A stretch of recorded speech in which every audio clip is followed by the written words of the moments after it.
Now let's stream live to a channel. For that, we go to the live page.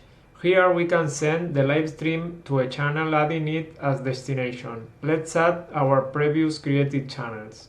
Now, through a software encoder like OBS or similar, we can stream live to the channel. In the settings, you can select below as a service or just add the RTMP URL that we provide. Then you need to copy and paste the stream key. We click in Start Streaming and in a seconds we can see the streaming working in the live page.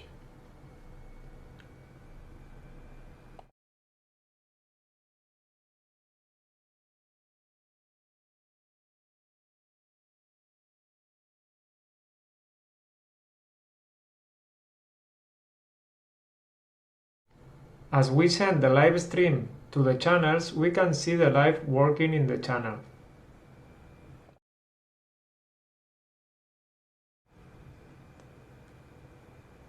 We stop the broadcast and after that we can find the video recorded for a later use.